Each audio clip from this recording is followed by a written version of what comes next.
British साम्राज्यवादी लेखक यह दावा करते हैं कि ब्रिटिशर्स ने ही बिखरे हुए हिंदुस्तान के क्षेत्र को एकता के सूत्र में बांध दिया।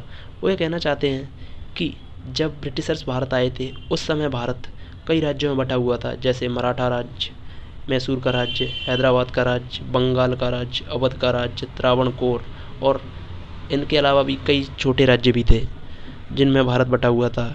वो कहना चाहते हैं कि जब हम आए तो हमने इन राज्यों को जीता, कुछ को अपने में मिलाया, उसके बाद हमने भारत को एक किया।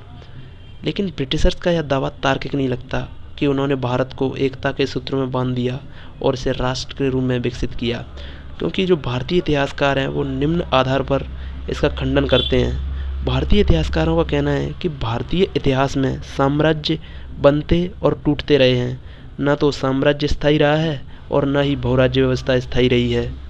कि जब जब साम्राज्य का विघटन हुआ तो छोटे छोटे राज्य उदित हुए और एक प्रकार की बहुराज्य व्यवस्था कायम हो गई। लेकिन आगे चलकर इन्हीं राज्यों में से कोई राज्य उभर कर आया और उसने संघर्ष किया एवं विस्तार के माध्यम से अपने को एक अखिल भारतीय साम्राज्य के रूप में स्थापित कर लिया। इस प्रकार हम कह सकते हैं कि अगर ब्रिटिश नहीं आते तो इन्हीं राज्यों के बीच से कोई राज्य उभर कर आया होता और उन्होंने अपने को एक साम्राज्य के रूप में ढाल दिया होता और एक बृहत भारतीय साम्राज्य का निर्माण किया होता। धन्यवाद। उम्मीद करता हूँ वीडियो इन्फॉर्मेटिव लगी होगी।